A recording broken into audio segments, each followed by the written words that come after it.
오늘 이제 순서상으로는 이제 우리 어제까지 5장 앞부분을 봤기 때문에 이제 5장 후반부를 5장 16절에서 26절을 살펴봐야 하지만 기억이 나실지 모르겠지만 지난 7월인가에 제가 이 단락으로 설교를 이미 한번 하였습니다. 그래서 오늘은 5장 16절에서 26절은 이제 넘어가고 오늘 같이 읽은 6장 1절에서 5절 이 말씀을 함께 살펴보도록 하겠습니다. 그래서 5장 후반부의 말씀을 좀 정리를 해보면 5장 16절부터 보시면 육체의 욕심을 따르지 말고 성령을 따라 행하라 이렇게 말씀을 하고 있지 않습니까? 그래서 육체를 따라 산다는 말은 이제 우리가 갈라디아서 말씀을 새벽에 배우고 있으니까 좀 기억을 떠올려 보시면 이제 율법을 따라 율법의 메인자로 살지 말고 예수 그리스도를 믿는 믿음을 따라 성령의 메인 사람, 그러니까 은혜를 따라 사는 사람이 되라는 말이죠. 육체를 따라 사는 삶, 그러니까 단지 세속적인 삶, 좀 육신적인 삶, 이런 삶만을 문제하는 것이 아니라 율법에 매여 있는 사람들을 이제 염두에 두고 있다고 우리 이해를 해야 될 것입니다. 율법에 매여서 육신의 노력으로 자신의 의로움을 이루려는 사람들인 것이죠. 그래서 이렇게 율법에 매여서 율법 아래서 살아가는 사람들은 사실은 성령과 함께 살아가는 그 삶의 기쁨을 누리지를 못하는 것이죠. 율법의 매인 자들은 율법을 스스로 지킬 수 없기 때문에 자기가 붙잡고 있는 율법 때문에 사실은 정죄를 당합니다. 하지만 예수 그리스도를 믿는 믿음으로 사는 자는 어떻습니까? 성령 안에서 기쁨 가운데 행하며 살아가는 것이죠. 그래서 5장 14절은 온 율법이 내 이웃 사랑하기를 내 자신과 같이 하라는 말씀 안에서 이 율법이 다 이루어졌다라고 하는데, 그러니까 성령 안에서 행한다는 것은 바로 예수님께서 우리에게 주신 새로운 계명, 이 새 율법을 가지고 이제는 살아가는 겁니다. 이제는 우리가 율법에 매여서 율법의 정죄만 받았을 그때의 삶이 아니라 이제는 예수 그리스도를 믿는 믿음 안에서 율법의 정죄에서 벗어나 이제는 예수님이 주시는 새 계명, 내 이웃을 내 몸과 같이 사랑하라신 그 말씀을 지키며 살아가는 그 삶이 바로 성령 안에서 살아가는 삶이라는 것이죠. 그래서 여러분 26절 말씀처럼 5장 26절입니다. 성령 안에서 행하는 자는 헛된 영광 때문에 서로 노엽게 하거나 투기하지 않습니다. 그러니까 율법으로는 하나님의 절대적 기준에 도달할 수가 없죠. 그래서 헛된 영광을 구하는 자들은 스스로 절대적 기준에 도달하지 못하기 때문에 그 속에 있는 헛된 영광 가지고 만족이 안 되는 겁니다. 그래서 스스로 만족할 수 없는 사람은 어떻게 사는지 아십니까? 내가 높아질 수 없으니까 남을 깎아내림으로써 위로를 누립니다. 실제 우리 인간의 본성 아닙니까? 그렇죠? 악한 인간의 좋은 본보기와 같은 그 습성 아닙니까? 내가 못하면 남이라도 못해야 되는 거죠. 내가 시험을 못 쳤으면 남도 같이 못 쳐야 되는데 나만 못 치면 이제 속상한 거잖아요. 그죠? 그래서 헛된 영광을 구하는 자들은 노하고 서로 다투고 투기하는 겁니다. 왜? 나보다 제가 더 잘하면 안 되니까. 그래서 여러분 율법의 이 기준으로 영광을 찾는 자들은 그 하나님의 영광에 율법으로는 이룰 수가 없죠. 그래서 여러분 우리는 날마다 율법 앞에서는 우리가 비참함밖에 발견할 수 없습니다. 율법 앞에 설 때마다 우리는 우리의 비참함을 경험합니다. 왜요? 그걸 지키지 못하니까. 이것 하나도 지키지 못하는 내가 비참한 거죠. 그래서 타인의 비참함을 통해서 위로를 누리려고 하고 혹은 타인의 의로움 때문에 투기하고 시기하고 질투하는 거죠. 그게 이제 율법주의자들의 그 육신을 따라 살아가는 삶의 본성이라는 겁니다.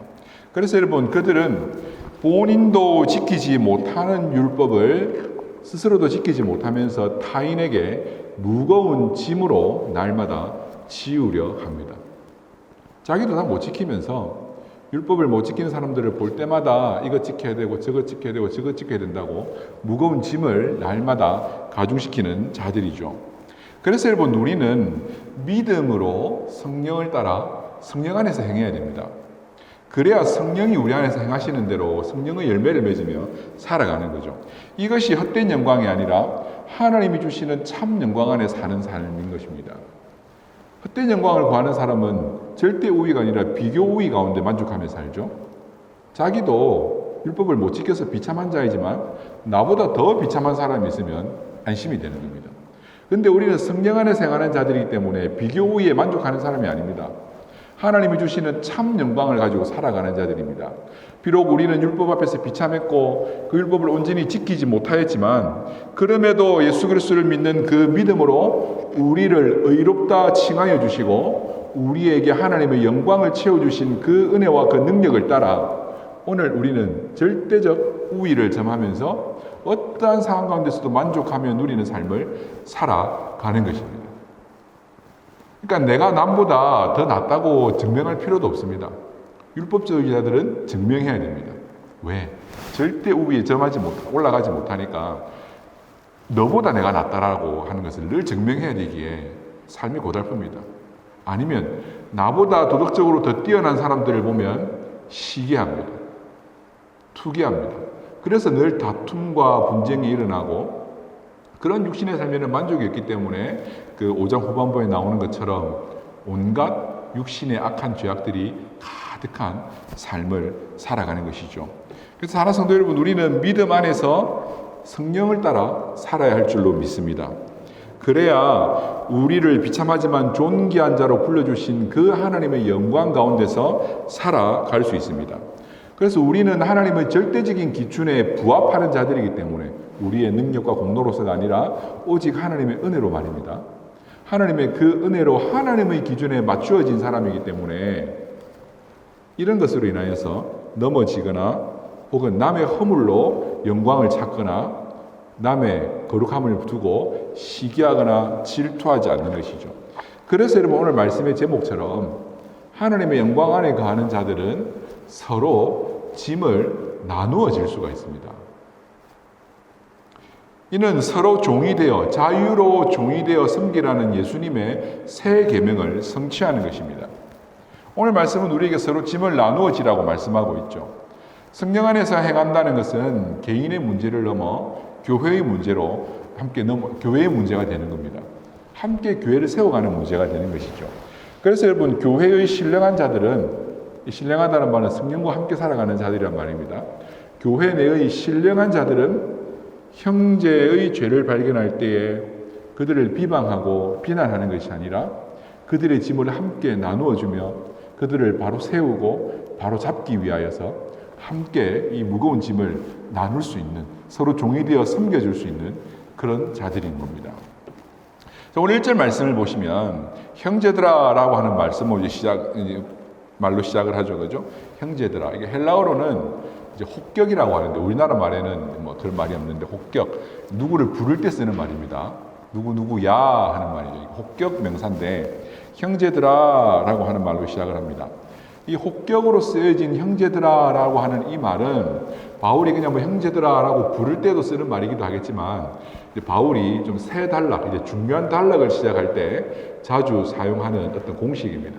이제 이 다음부터 새 단락이 시작하고 중요한 의미 단락이 시작된다는 말이죠. 바울이 이제 그 형제들아, 갈라디아 교회 성도들을 형제들아라고 부르면서 그들에게 중요한 말을 이제 하나 할 건데 그게 뭐라는 겁니까? 교회 안에 어떤 사람이 범죄한 것이 드러나게 되면 그를 그냥 두지 말고 바로 잡으라. 하지만 온유함으로 바로 잡아야 한다라고 말하고 있죠. 범죄한 일이 드러났다라고 하는 이 말은 이제 범죄하다가 붙잡혔다 이런 말로 이제 직역을 해 볼 수 있는 말인데요. 이 범죄가 지속적인 범죄인지 아니면 우발적인 범죄인지 정확히는 알 수 없지만 제가 여러 주석들을 살펴볼 때 대체로 우발적인 범죄, 지속적인 범죄도 누구나 다 있지만 그런 죄는 좀 다르게 다루어야 할 것 같고 어쨌든 여기서는 좀 우발적인 충동적인 범죄가 아닐까라고 많은 학자들은 생각을 합니다. 그래서 저도 그 생각을 따라 이제 충동적인 범죄로 이 말씀을 염두에 두고 이제 말씀을 드리려고 합니다. 누구나 우리는 죄 유혹에 빠질 수 있는 사람이죠. 그렇죠? 우리가 신분적으로 의로워졌지만 우리가 다 완전해진 것은 아니란 말입니다. 그래서 하나님이 그럼에도 우리를 의롭다 불러주시고 그 은혜로 우리를 용납하여 주신 것이지 우리 안에 허물과 죄가 완전히 사라진 것은 아닙니다. 그래서 여러분 우리는 언제든 유혹에 빠질 수 있고 언제든 범죄할 수 있는 자들입니다. 그런데 여러분 육신을 따라 살아가는 자들, 그러니까 율법을 따라 살아가는 자들은 남의 죄를 들추어내기에 혈안이 되어 있습니다. 요즘 언론이나 뭐 사회가 돌아가는 것을 보십시오. 누구 하나 뭐 잘못했다 탁 나오면 얼마나 빨리 거기에 따른 가십거리들을 찾아내고 아름다운 소식들도 그렇게 찾아내는지 모르겠습니다. 근데 남의 가십거리는 얼마나 빨리 이렇게 찾아내고 하나 잘못했는데, 그죠? 하나가 드러났는데 몰랐던 10가지, 20가지 더 많이 이렇게 찾아내가지고 언론에 도배가 되어서 한 사람을 사회에서 그냥 매장시켜 버립니다. 그렇지 않나요? 우리들도 마찬가지죠. 누구 한 사람이 좀 공적인 잘못이 딱 저질렀다, 소문이 금방 납니다.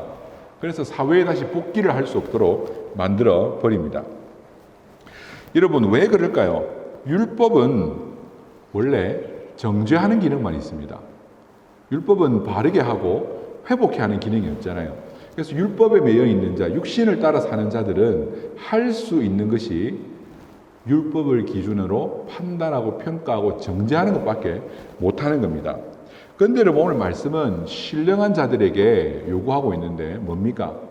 형제의 죄가 드러나거든 덜추어내라고 하는 것이 아니라, 또 이게 죄를 덮어두라는 말도 아니에요. 그 죄를 다루어야 하긴 하는데 덜추어내는 것이 목적이 아니라 바로잡는 것이 신령한 자들의 목표가 되어야 한다는 것입니다. 율법 아래 있는 자들은 형제의 죄를 덜출 수는 있어도 바로잡을 수 있는 은혜의 능력이 없습니다. 그래서 바울은 신령한 자들, 즉 성령을 따라 행하는 자들이 형제들을 바로잡기 위해 온유함으로 끝까지 그들을 참고 견디며 섬겨야 한다는 것이죠. 왜 신령한 자들이 이런 일을 할 수 있겠습니까? 온유함으로 하라고 하잖아요. 그죠? 이 온유함이라는 것은 갈라디아서 5장 23절에 나오는 성령의 열매 중에 하나예요. 그러니까 신령한 자, 성령을 따라 행하는 자가 아니면 이 온유함의 열매를 맺을 수가 없죠. 그러니까 성령 없이 사는 사람은 절대로 온유할 수가 없습니다. 이 온유함은 신령한 자들이 나타내는 열매입니다.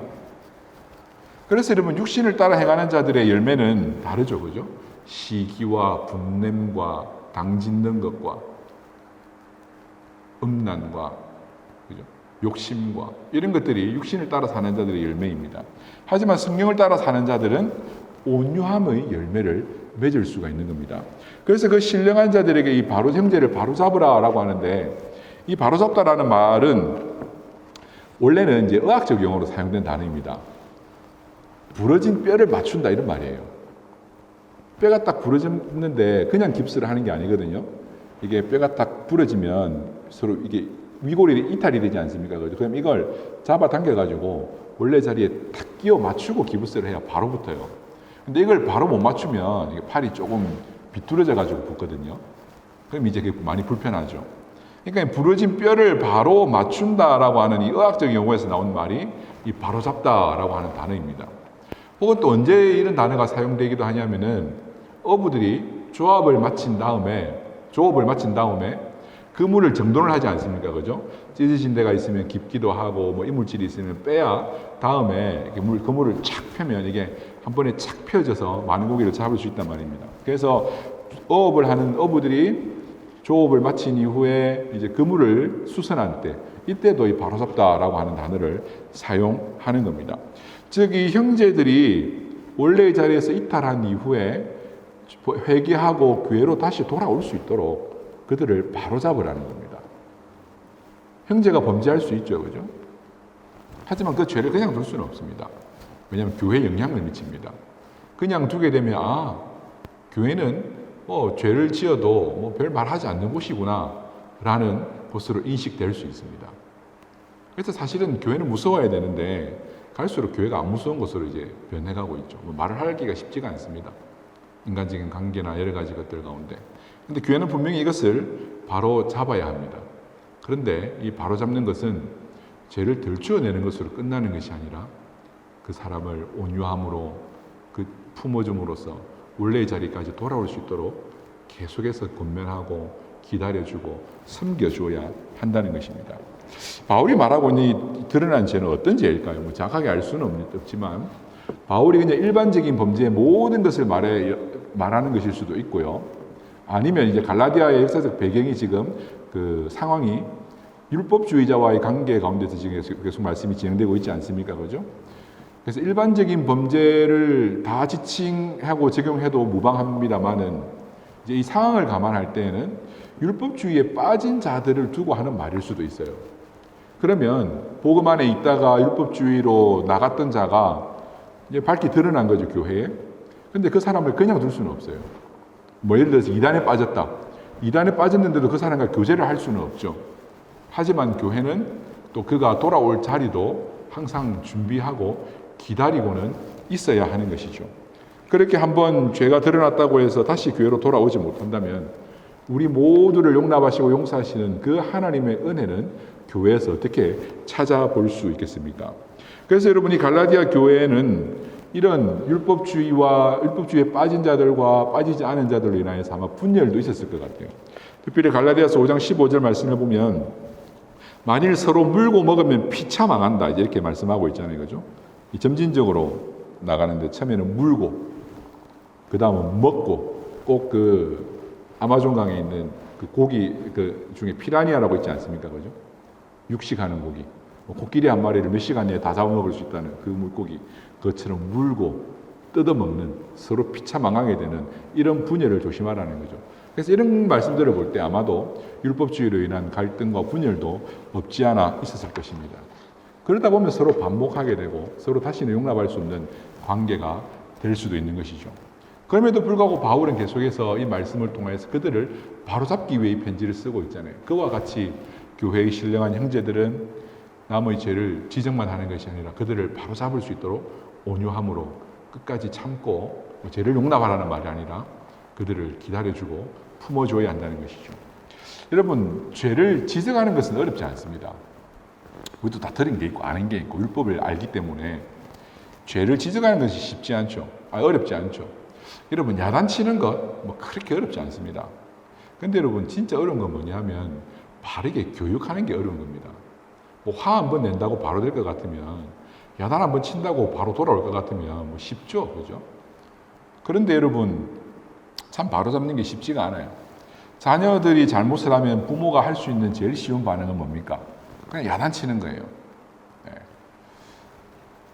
야단 칠 수 있죠. 그런 권위가 부모에게도 있죠. 그런데 이제 우리가 늘 고민해야 하는 것은 내가 야단을 친 결과로 그 아이에게 바르게 교육되었는가까지 고민해 볼 때 그냥 내가 한번 화난다고 야단 친 걸로 끝이 난 건지 아니면 그에게 바르게 교육되었는지 이것은 좀 고민해 봐야 하는 문제인 것이죠. 이것처럼 여러분, 우리는 늘 다른 이들의 죄가 눈에 들어오는데 어떡합니까? 우리도 아는 게 있는데 보이는데 어떡합니까? 지적하는 건 쉬운 게 아니에요. 그건 누구든 할 수 있는 거예요. 하지만 진짜 신령한 자들이 해야 하는 것은 그 죄를 보고 지적하는 것이 아니라 그를 바로잡는 데까지 나아가야 하는 것입니다. 우리는 쉽게 남을 지적함으로써 나는 의롭다고 하는 착각에 빠지게 됩니다. 여러분, 그렇지 않습니까? 남들을 평가하고 남의 죄를 지적할 때 우리는 어떤 쾌감을 느낍니까? 마치 내가 그 사람보다 좀 나은 사람처럼 올라가는 것 같지 않습니까? 그래서 남 욕하는 것처럼 재밌는 게 없습니다. 왜? 그 욕을 하면서 나는 계속 괜찮아지는 것 같거든요. 계속 올라가는 것 같거든요. 이것이 바로 율법주의자들의 생각입니다. 뭐 그럴 수 있습니다. 두 사람 비교했을 때 좀 더 나은 사람이 있을 수 있습니다. 그런데 그게 율법주의입니다. 누군가와 비교해서 더 낫다는 거죠. 우리는 모두 다 하나님 앞에서 다 비천한 자들이었고 모두 다 하나님 앞에서 다 존귀한 자가 된 줄로 믿습니다. 누구하고 더 이상 비교할 필요가 없습니다. 누구에게서 나의 의로움의 기준을 찾을 필요도 없고요. 그리고 내가 남보다 못하다고 스스로 그럴 필요도 없는 것이죠. 그래서 여러분, 이 1절 말씀에는 형제를 바로잡으라고 하는 말씀 다음에 어떤 말씀이 나옵니까? 그러한 자를 바로잡고 너 자신을 살펴보아 너도 시험을 받을까? 두려워하라. 바로 우리는 이런 존재들입니다. 우리 하나님께 바로 되었지만 형제의 죄를 볼 때에 우리는 뭘 먼저 기억해야 합니까? 나도 범죄할 수 있는 자라는 것을 먼저 기억해야 되는 거예요. 그래서 형제의 범죄를 볼 때에 그것이 드러나거든 우리는 어떻게 반응해야 됩니까? 첫째는 그들을 바로 잡아주기 위해 신령함으로 온유한 부분에 노력해야 되겠지만 두 번째, 어쩌면 이게 더 중요할 수도 있죠. 나도 저렇게 범죄할 수 있겠구나. 저 사람이 특별히 나쁜 사람이 아니고 나도 특별히 의로운 사람이 아닌데 나도 언제든 그럴 수 있겠구나 라고 하면서 마치 거울을 보듯이 형제의 죄를 통해 나의 죄를 발견하고 함께 마음 아파해야 하는 것입니다. 율법으로는 정죄받았으나 은혜로는 구원받았음을 우리는 기억해야 합니다. 그래서 다른 사람들의 어떤 그 죄를 재미거리로 삼을 필요도 없고요. 또한 우리가 온전치 않음을 늘 기억하면서 유혹에 넘어가지 않도록 형제의 죄를 볼 때에 언제든 긴장하고 바르게 서야 할 것입니다. 그래서 그 이후에 이제 바울은 우리가 어떻게 해야 되는가, 그 형제를 바로잡기 위해 서로 짐을 나누어지라고 합니다. 이 짐은 이제 무거운 짐을 의미하거든요. 이것은 이제 경제적인 상황에도 사용할 수 있는 단어고, 영적인 상황에서도 이해할 수 있는 말씀입니다. 이제 경제적인 상황으로 이해한다면 교회 내에서는 어려운 형제를 볼 때에 이제 서로 짐을 함께 나누어 져줘야 된다는 거죠. 너무 어려워져서 신앙에서 멀어질 수도 있고 그렇기 때문에 실제로 여러분, 제가 지금 상황인지라 뭐 상황이라서 하나님의 말씀을 못 전한다 그런 의미는 아니고, 이제 어차피 단락도 5절까지만 하면 딱 더 적합할 것 같고 그래서 이제 하진 않았는데, 6절 말씀을 보시면 오늘 읽진 않았어요. 가르침을 받는 자는 말씀을 가르치는 자와 모든 좋은 것을 함께 하라. 이제 이 말씀도 사실 물질적인 것을 이야기하는 거예요. 가르침을 받는 자들은, 그러니까 교회를 가르치기 위해 생업이 없는 자들을 위해 좋은 것으로 섬기라. 사실은 이 말이거든요. 이게 두루뭉실하게 돼 있어서 뭘 좋은 걸 나눠줘야 되나 할 수 있는데, 실제로는 교회는 반드시 이제 목사가 있어야 말씀을 배울 수 있기 때문에 이제 좋은 것을 나누라. 이제 그렇게 사실은 한 말이에요. 근데 이제 지금은 오늘은 단락도 제가 5절까지로 적합하다고 보았고, 또 뭐 타협하는 상황은 절대 아니고요. 그리고 또 지금 상황이 그래서 또 오해가 될 수 있을 것 같아서 제가 이 말씀을 하지 않는데, 이 말을 굳이 하는 이유는 이 서로 짐을 져야 한다, 이 말이 이제 물질적인 것으로 이해될 수 있다라는 것을 이제 말씀을 드리기 위해서입니다. 교회가 영적으로 하나 되어 있지만 또한 물질적인 어려움에도 서로 짐을 나누어 질 수 있다는 것이죠. 여기에서 저는 더 나아가서 이제 영적인 상황 가운데 특별히 이제 범죄한 형제가 그 죄가 드러날 때 어떻게 해야 하는가, 이제 이것을 좀 더 드러내기 위해서 이것을 영적인 상황에 염두에 두고 좀 더 말씀을 전하려고 합니다. 형제의 죄가 드러났을 때에 언제든 그럴 수 있잖아요. 우리도 그럴 수 있고. 그래서 여러분, 이것을 기억하고 우리는 어떻게 해야 되냐면은, 우리 모두가 다 서로 이 무거운 짐을 진 자들이기 때문에 이 짐을 서로 같이 나누어져야 하는 겁니다. 나는 오늘 범죄하지 않고 제 형제가 범죄했을 때 그것은 비난거리가 아니라 내가 그 형제와 함께 짐을 나누어져야 한다는 것을 기억해야 하는 것입니다. 이게 서로 자유로 종노릇하는 거예요. 이것은 또한 무엇을 전제하고 있는 거냐면, 나도 그렇게 될 수 있기 때문에 나도 언젠가는 또 도움을 받을 수 있다는 것을 전제하고 있는 것이죠.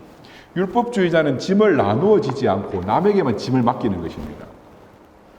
율법으로 남을 평가하기 때문에 자기는 손가락, 예수님도 그런 비판을 했잖아요. 유대인들에게.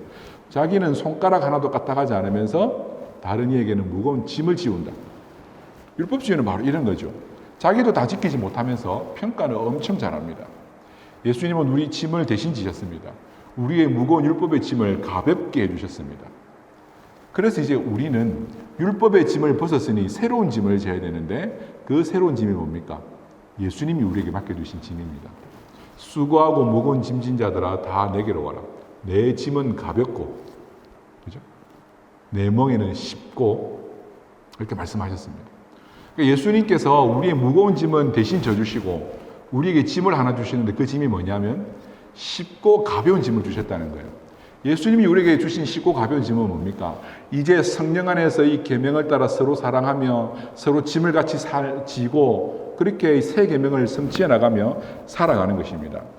여러분, 짐을 혼자 들 때보다는 둘이 들 때 훨씬 수월하죠. 그죠? 아니, 심지어 똑같은 무게라 하더라도 각각 10kg짜리 10kg짜리 하나 들 때보다 둘이서 20kg를 같이 짊어지면 느낌적으로 좀 가벼울 수 있습니다. 왜 그럴까요? 같이 연합할 때, 같이 협력할 때 어떤 용기가 생기고, 그죠? 이런 마음이 생긴단 말이에요. 실제로 그렇다 그래요. 한 사람이 라면을 끓여 먹으면 하나면 충분합니다. 근데 여러분, 10사람이 라면을 끓여 먹으면 10개가 모자라요. 어떤 건지 아세요? 아시겠어요?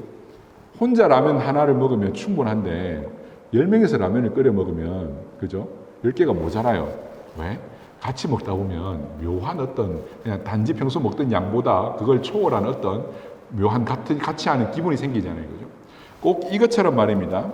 우리의 무거운 짐도 똑같은 무게이지만 혼자 각각 나눠질 때는 아주 무거운 짐이었는데, 예수님의 말씀을 따라 서로 짐을 같이 나누어지잖아요. 그러면 그게 같은 무게가 아니라 더 가벼워지는 거예요. 왜 그럴까요? 같이 짐을 나누지라고 하신 그 말씀을 따라 순종할 때에 예수님께서 예수님의 짐은 가볍다 하셨잖아요. 그 말씀대로 우리에게 그 은혜를 주시는 거죠. 혼자 감당할 때는 어려웠던 짐이지만 같이 짊어지게 될 때에는 하나님께서 우리의 짐을 더 가볍게 해주시는 놀라운 역사가 우리 가운데 있는 줄로 믿습니다.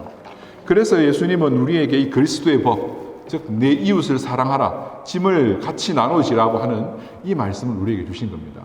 나 혼자 잘 살고 나 혼자 말씀대로 사는 것도 벅차고 힘들대 남의 문제까지 신경 쓸 여력이 없는데 오히려 남의 문제를 간섭이 아니라 남의 문제에 관심을 가지고 함께 협력하고 그와 함께 짐을 나누어지게 될 때 오히려 나 혼자 짐을 지고 있었을 때보다 훨씬 더 짐이 가벼워지는 것을 경험할 수 있을 것입니다.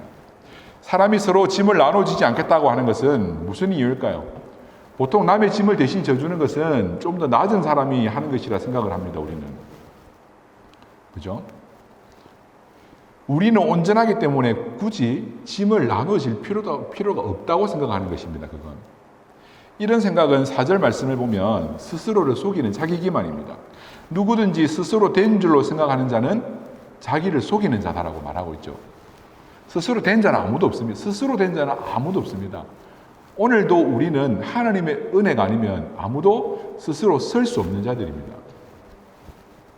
그 은혜로 구원받았을 뿐입니다. 그래서 여러분, 내가 남의 짐을 같이 져준다고 내가 낮아지는 게 아니란 말이에요. 이미 우리는 하나님의 은혜로 선 사람들입니다. 하지만 하나님의 은혜가 없이는 설 수 없는 연약한 자들이기 때문에 언제든 범죄한 형제처럼 나도 그럴 수 있기 때문에 그 형제가 범죄한 것으로 마음 아파하고 돌아오고 싶지만 바르게 서지 못할 때 우리는 어떻게 해야 되겠습니까? 그 연약함을 보면서 비판하고 비난하는 것이 아니라 그의 아픔을 함께 나누어줘 주고 나도 같은 경험이 있노라고 나도 비슷하지만 하나님의 은혜로 살아가고 있다고 우리 같이 한번 하나님의 은혜로 나아가 보자고 하나님의 은혜 의지해 보자고 서로 짐을 나누어 줘야 하는 것입니다. 그래서 우리는 기꺼이 우리의 자유로 서로 종이 되어서 남의 짐을 지기를 즐거워하고 그것을 기꺼이 해야 할 것입니다. 왜냐하면 그러할 때에 주님은 우리의 짐도 가볍게 해주시기 때문입니다. 마지막으로 그래서 우리는 스스로를 돌아보아야 합니다. 5절에는 각각 자기의 짐을 지라고 하잖아요. 2절에서는 짐을 서로 지라고 했는데 5절에서는 또 각각 자기 짐을 지라고 합니다. 이 무슨 말씀일까요? 우선 이 두 단어는 헬라어가 다릅니다. 2절에서 나온 서로 나누어지라고 한 이 짐은 좀 무거운 짐을 뜻할 때 쓰는 단어입니다. 혼자는 들 수 없는 짐 말입니다. 근데 5절에 나온 이 짐이라고 한 단어는 혼자 감당할 수 있는 짐을 말하는 거예요. 그러니까 자기 소지품 가방 있지 않습니까? 여행 갈 때 자기 캐리어 하나 들고 가는 이런 정도 있지 않습니까? 그죠? 이렇게 이해해 볼 수 있는 거예요. 그래서 자기가 져야 할 짐은 자기가 져야 한다는 거죠. 이건 여러분 어떤 말씀이냐면은 아무리 우리가 서로 죄의 짐을 같이 져주고 뭐 한다고 하더라도 남의 죄의 짐을 내가 져줄 수는 없는 거예요. 내가 지은 내 죄의 짐도 남에게 맡겨줄 수는 없는 거예요. 왜? 다른 이의 공로를 우리가 구원받을 수 없잖아요. 그죠? 우리 스스로의 죄는 우리가 하나님 앞에서 평가받게 되어 있는 겁니다. 형제가 죄로 인하여서 실망하고 낙심했을 때에 그와 함께 짐을 나누어지며 그에게 용기를 주는 것은 가능하겠지만 결국 그가 감당해야 될 마지막 그 회개의 열매 그것을 이루느냐 못 이루느냐는 그가 짊어져야 될 짐인 거고 마찬가지로 우리도 마지막 하나님 앞에 섰을 때에 그 짐을 어떻게 질 것인가 하는 것은 우리만의 문제인 것이죠. 그래서 각자가 맡은 이 짐이 있는데 이것은 스스로 지라는 겁니다. 이건 스스로를 돌아보라는 말씀이죠. 우리가 하나님 앞에 반드시 서게 될 날이 있을 것입니다. 우리가 육신의 열매를 따라 살았는지 성령의 열매를 따라 살았는지 이것으로 하나님 앞에 평가받는 날이 온다는 것입니다. 우리가 헛된 영광을 구하며 투기하며 육신의 일을 하게 되면 그에 따른 평가를 받겠죠. 우리가 남을 쉽게 평가하면서 우리 자신을 돌아보지 못하고 남의 죄는 드러내었지만 우리 안에 있는 연약함을 우리가 발견하지 못하고 하나님 앞에 바르게 서지 못했을 때, 즉 우리의 짐을 우리가 잘 지지 못했을 때는 그것으로 인하여서 하나님 앞에서 우리의 평가를 받게 될 것입니다. 유대인들은 자기는 율법을 지키지 않으면서 다른 형제에게 무거운 짐을 지우려는 자들이었죠. 가인은 그 동생 아벨을 죽인 이후에 내 아우가 어디 있느냐라고 하는 하나님의 말씀 앞에 이렇게 반응했습니다. 내가 내 아우를 지키는 자이니까. 사실은 가인은 아벨을 지키는 자여야 했습니다. 형제잖아요, 그죠? 그런데 가인은 아벨을 지키지 못한 정도가 아니라 죽인 자였습니다. 자기 짐을 제대로 못 진 거죠. 그래서 심판받을 수밖에 없는 것이죠. 이와 같이 우리는 형제를 돌아보아야 할 우리의 어떤 의무와 우리의 어떤 각자 맡은 짐이 있을 텐데, 이 내가 지어야 될 이 짐을 우리가 어떻게 지고 있는지, 이것을 우리는 늘 스스로 살펴보아야 하는 것입니다. 바울은 갈라디아 형제들에게 서로 짐을 나누지라고 권하고 있습니다. 이것이 그리스도의 법을 성취하는 것입니다. 오늘 우리를 돌아봅시다. 오늘 우리는 우리가 감당해야 될 짐을 지고 있는지 말입니다. 나도 짐을 제대로 지지 못하면서 도움을 요청하지 않거나, 아니면 타인의 도움을 알면서도 거절하고 있거나, 이는 스스로 선줄로 생각하는 자들인 것입니다. 내게 연약함이 있을 때에 타인에게 기도 부탁도 하고 함께 노력하고 도움을 부탁해야 하는 것입니다. 나는 스스로 혼자 할 수 있어. 이러다가는 넘어지기가 쉽습니다. 또한 반대로 누군가가 나에게 도움을 요청할 때에 그에게는 그 도움이 마지막 도움 요청일 수도 있는 것입니다. 그래서 우리는 할 수만 있으면 남의 도움을 드릴 때 함께 마음 아파하고, 해줄 수 있는 건 사실 우리에게 많지 않습니다. 그저 마음 아파하고, 그렇게 해도 결과가 좋지 않을 수도 있습니다. 근데 그건 우리의 짊어질 짐은 아니거든요. 그저 우리는 그냥 짐을 나눠지라고 한 만큼 짐을 나눠져 주면 되는 거예요. 그러해도 각자 자기의 짐이 있기 때문에 그가 못 일어설 수도 있는 거고, 자기가 자기 짐을 잘 못 질 수도 있는 거예요. 그런데 그건 우리의 손을 벗어나는 일이고, 우리는 그저 오늘 말씀을 따라 스스로 선줄로 생각하지 말고, 우리도 은혜로 도움받아 선자들임을 기억하면서 남의 도움에 응하고, 또한 우리가 어려울 때는 또 하나님께 도움을 구하고, 또 우리 형제들에게 도움을 구하는 그런 사람이 되어야 할 것입니다. 우리 남보다 낫다고 착각하거나 남보다 못하다고 착각도 해서는 안 됩니다. 남보다 우월감에 빠져서 살아도 안 되고, 남보다 못하다는 열등감에 투기하는 자가 되어서도 안 됩니다. 예수님이 우리의 짐을 대신 져주셨습니다. 그로 인해 이제 우리는 가벼운 짐을 서로 함께 나눌 수 있게 되었습니다. 타인의 연약함은 내가 나누어야 할 짐인 줄로 믿습니다. 타인의 연약함은 내가 비난하고 비판해야 될 가십거리가 아니라 내가 나의 신령함을 드러내어야 할, 나의 온유함을 드러내어야 할 기회인 줄로 믿습니다. 오늘 이 말씀을 따라 타인의 연약함을 볼 때 언제든 넘어질 수 있는 우리를 돌아보고, 또한 도울 수 있는 방법으로 그를 돕고 함께 서로 짐을 지는 온유함을 가진 신령한 주의 성도들이 되시는 우리 로마 한인교회 모든 성도님들 되시기를 축복합니다.